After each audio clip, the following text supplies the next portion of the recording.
Think you have seen every type of recreational vehicle and motorhome out there? Think again. Today we are traveling back in time to uncover 10 of the most bizarre, weird, and absolutely genius vintage truck campers ever built. We are talking about vehicles so strange you will wonder how they ever legally hit the highway. Make sure you stick around until the very end because our number 10 spot features a mind-blowing 3-story mansion that somehow fits into the back of a regular pickup truck. It is mathematically terrifying. If you love weird automotive history, smash that subscribe button, ring the bell, and let us know in the comments which of these crazy campers you would actually live in. Let us roll. When you think of a heavy-duty camper, the absolute last vehicle that comes to mind is the tiny, underpowered Volkswagen Beetle.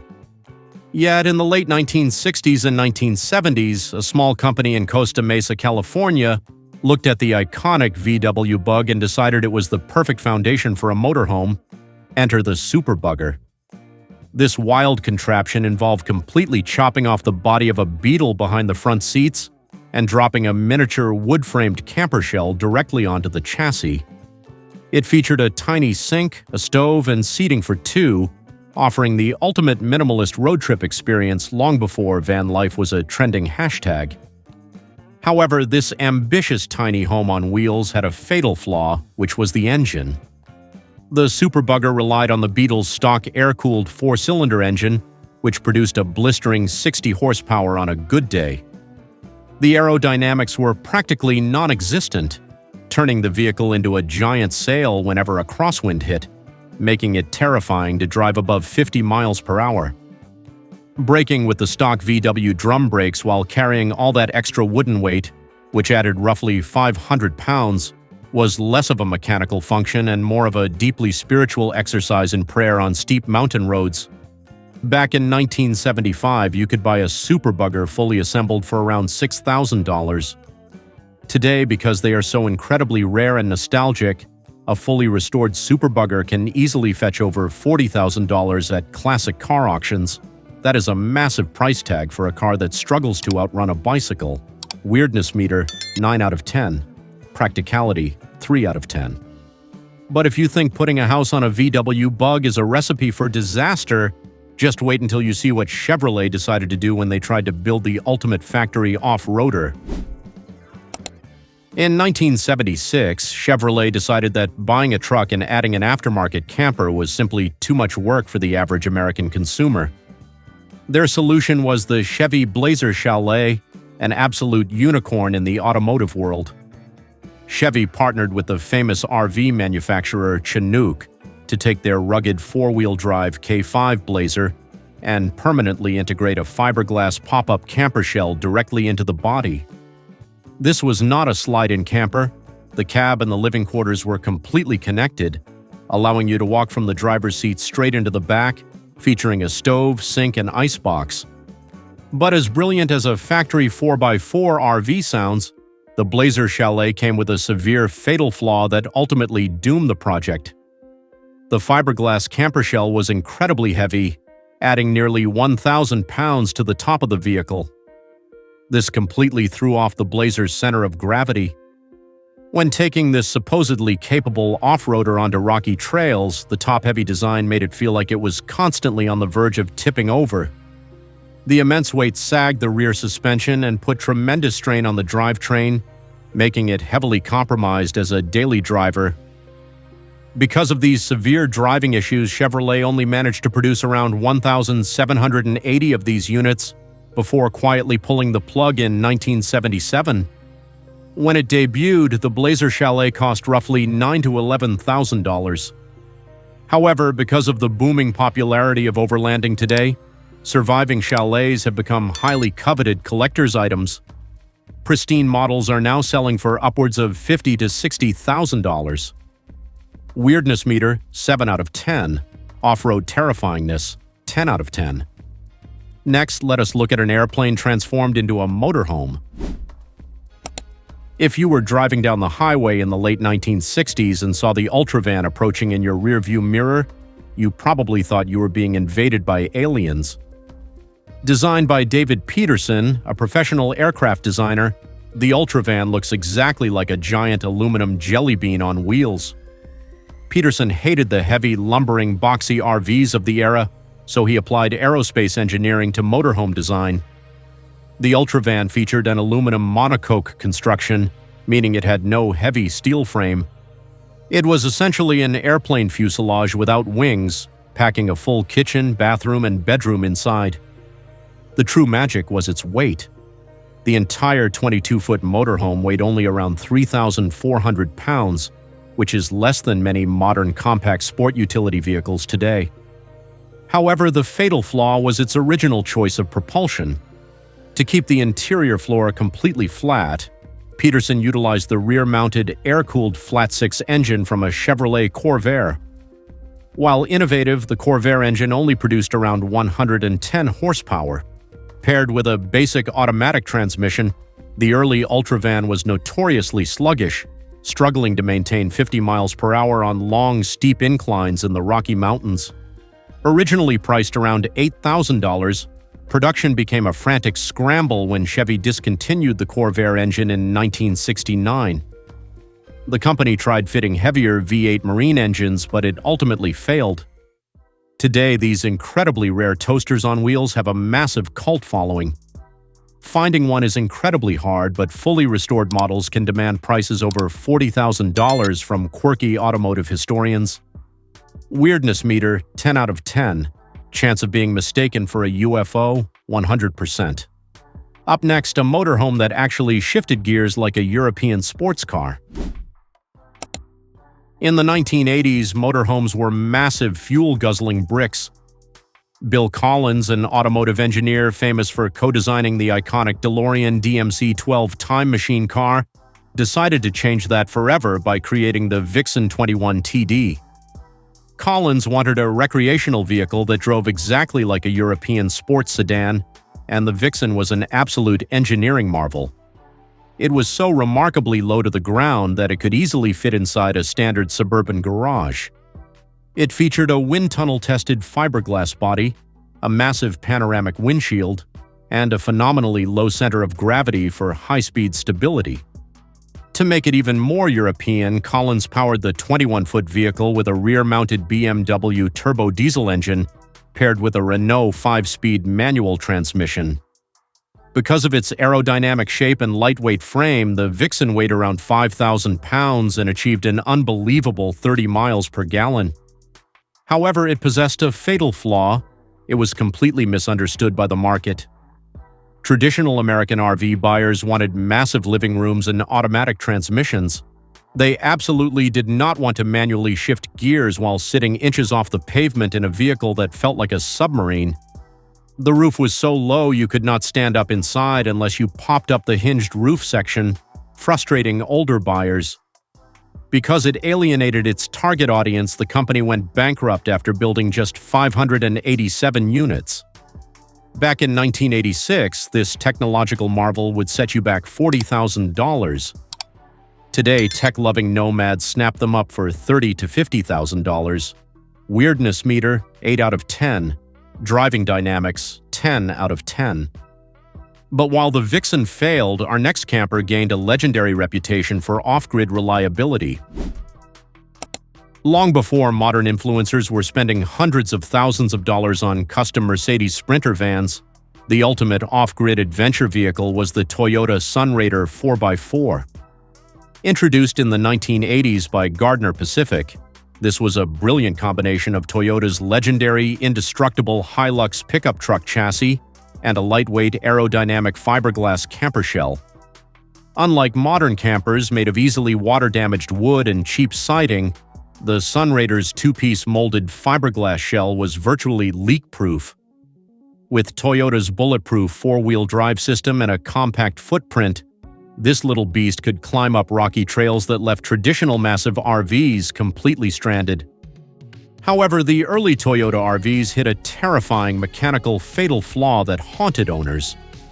The original models, weighing around 5,000 pounds, heavily overloaded Toyota's standard half-ton rear axle. This axle was fitted with a fake dual wheel setup known in the community as foolies.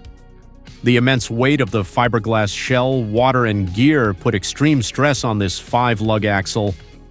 Stories began pouring in of rear axles literally snapping in half while driving down the highway at 60 miles per hour, causing catastrophic accidents. Toyota eventually issued massive recalls to upgrade them to 1-ton full-floating axles. In the 80s, a brand-new Sunraider was an affordable $20,000. Today, prepare for a massive price shock. Because they are the ultimate retro overlanding rig with unmatched Toyota reliability, a pristine axle-upgraded Sunraider 4x4 will easily sell for $40,000 to $60,000, more than some brand-new luxury sport utility vehicles on the market. Weirdness meter, 6 out of 10. Legendary status, 11 out of 10. But before Toyota mastered the compact motorhome, an industrial forklift company tried to revolutionize the entire market with a front-wheel drive steel beast back in the 1960s. Before the modern motorhome industry even existed, the Clark Equipment Company, a brand famous for building heavy-duty forklifts and tractors, decided to build a recreational vehicle. The result was the 1963 Clark Cortez, and it was decades ahead of its time. Instead of building a wooden box on top of a standard rear-wheel drive truck chassis, Clark engineers built a fully integrated all-steel unibody vehicle. More impressively, they made it front-wheel drive. By pulling the vehicle from the front and eliminating the bulky rear driveshaft, the Cortez featured an incredibly low, flat floor, allowing adults to stand up comfortably inside. It was a masterpiece of industrial packaging, but the Cortez's greatest strength was also its fatal flaw, the all-steel construction. Because it was built by a forklift company, they built it like a tank. The vehicle weighed a massive 7,000 pounds. Early models were powered by an incredibly anemic Chrysler Slant 6 engine, making it painfully slow and struggling to reach highway speeds. Worse still, the entirely steel body lacked modern rust-proofing techniques. If you lived in an area with salted winter roads, the bottom of your innovative motorhome would quickly turn to orange rust dust. They were heavy, slow, and prone to dissolving in the rain. Originally selling for around $10,000 in the 1960s, surviving Cortez models are incredibly rare today. A fully restored, rust-free model can fetch upwards of $30,000 from niche collectors who truly appreciate its unique industrial history. Weirdness meter, 7 out of 10. Structural rigidity, 10 out of 10. The front-wheel drive concept of the Cortez was undeniably brilliant, but it took an automotive giant to perfect it into the most visually stunning and iconic motorhome of the 1970s. When General Motors decides to enter a market, they do not do it quietly, they drop a hammer. In 1973, they unveiled the GMC motorhome, a vehicle that looked like it drove straight out of a sci-fi movie. Unlike other manufacturers who bought chassis from truck companies and bolted wooden boxes onto them, GM designed their motorhome entirely from scratch. Utilizing the massive front-wheel drive V8 powertrain from the Oldsmobile Toronado, the GMC featured an impossibly low, sleek aerodynamic profile. It utilized a revolutionary tandem-wheel air suspension system, making it ride like a luxury Cadillac while looking like a spaceship. Weighing in at over 10,000 pounds and stretching 26 feet long, it cruised effortlessly at 70 miles per hour. Despite being considered the best-driving motorhome ever produced, it was killed by a fatal flaw entirely outside of its control: global geopolitics. The massive 455 cubic-inch V8 engine got horrendous fuel economy, averaging around 8 to 10 miles per gallon. Right as production hit its stride, the 1973 oil crisis struck America. Gas lines stretched for miles, fuel prices skyrocketed, and suddenly no one wanted to buy a massive, thirsty luxury land yacht. GM simply could not justify the manufacturing costs during the fuel crisis, and production was abruptly halted in 1978 after nearly 13,000 units were built. In the 70s, this ultimate luxury machine cost upwards of $35,000. Today, the GMC motorhome has one of the most passionate fan bases in the world. Fully modernized and updated versions are routinely sold for over $100,000, proving that brilliant design is truly timeless. Weirdness meter, 8 out of 10. Sci-fi swagger, 10 out of 10. But what if you wanted to build a weird camper yourself? In March 1974, Popular Mechanics magazine published do-it-yourself plans by designer Robert Q. Riley for an incredible home-built camper called the Boonie Bug. If you had a few $100s, some woodworking tools, and a lot of patience, you could transform a junked Volkswagen bus into an angular, futuristic off-road machine that looked exactly like a lunar rover from NASA. The plans called for stripping the 1-ton VW chassis down to the bare metal and constructing an entirely new body using nothing but plywood, polyurethane foam, and fiberglass resin, creating a truly aggressive cab-over-driving position. Powered by the original VW engine, it topped out at around 65 miles per hour. The fatal flaw of the Boonie Bug was entirely dependent on the skill of the person building it. Because it was a DIY project made primarily of wood, its highway safety and structural durability were highly questionable. If you did not seal the plywood perfectly with fiberglass, a few rainy days would turn your sci-fi rover into a rotting, moldy sponge. In the event of a high-speed crash, the wooden body offered virtually zero structural protection, meaning the driver unfortunately became the crumple zone. It was a brilliant concept for a cheap adventure vehicle, but relying on amateur carpenters to build highway vehicles resulted in terrifyingly sketchy creations. Because it was a DIY project, the original cost was just the price of a used VW and some lumber, maybe $1,000 total. Today, finding a surviving well-built Boonie Bug is nearly impossible. When they pop up, they sell for $15,000 to $20,000 purely for their retro-futuristic charm. Weirdness meter, 11 out of 10. Crash safety rating, -5 out of 10. Next, a fiberglass behemoth defining American family vacations. If you ever took a road trip in America between the 1960s and the 1980s, you almost certainly saw a Dodge Travco dominating the highway. Originally conceived by Ray Frank of Frank Motorhomes, the man who actually coined the term motorhome, the Travco was a massive leap forward for the industry. It featured an unmistakable aerodynamic two-piece fiberglass body bolted onto a heavy-duty Dodge truck chassis. It was one of the very first Class A motorhomes to offer true luxury, featuring rooftop air conditioning, flushing toilets, and full kitchens, looking like a giant, comfortable loaf of bread cruising. The Travco's fatal flaw, however, was its sheer, unadulterated mass.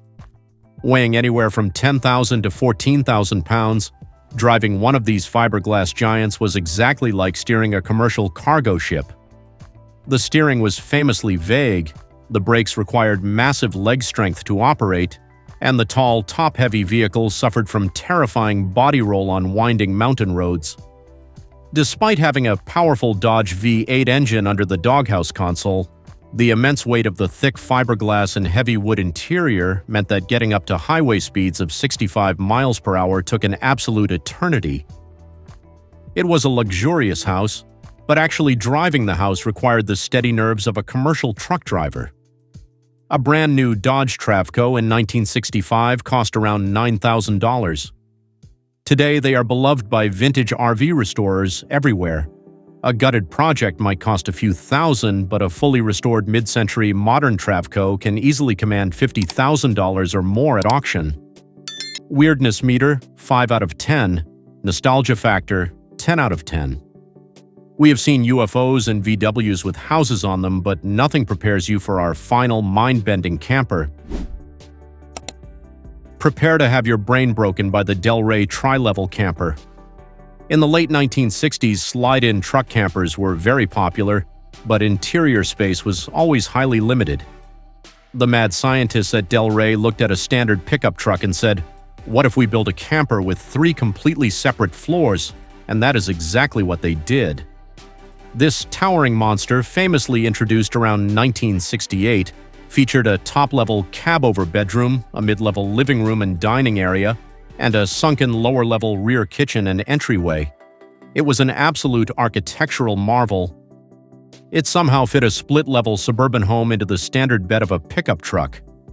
But the fatal flaw of the tri-level is probably obvious to anyone who understands basic physics. It was insanely, dangerously heavy. Weighing roughly 3,000 pounds just for the camper shell alone, truck suspensions in the 1960s were not designed to carry a literal three-story building.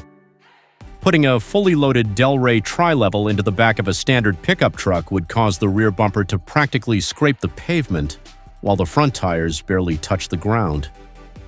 Driving at highway speeds of 60 miles per hour with a center of gravity so absurdly high meant that taking a sharp turn or encountering a strong gust of wind felt like a near-death experience. In 1968, this three-story luxury camper cost a premium $3,000 just for the shell. Today, a fully intact tri-level is the holy grail of vintage campers, with collectors willing to pay over $20,000 just for the shell. Weirdness meter, 12 out of 10. Physics-defying madness, 100 out of 10. It is a true marvel of crazy engineering. From tiny VW bugs struggling to climb hills at 40 miles per hour to three-story mansions balancing precariously in truck beds, the golden age of bizarre campers proves that human ingenuity has absolutely no limits. Which of these crazy vintage rigs would you be brave enough to drive cross-country? Drop your answer in the comments below. If you love this deep dive into weird automotive history, make sure to hit that subscribe button and check out our other videos. Thanks for watching, and we will see you on the road.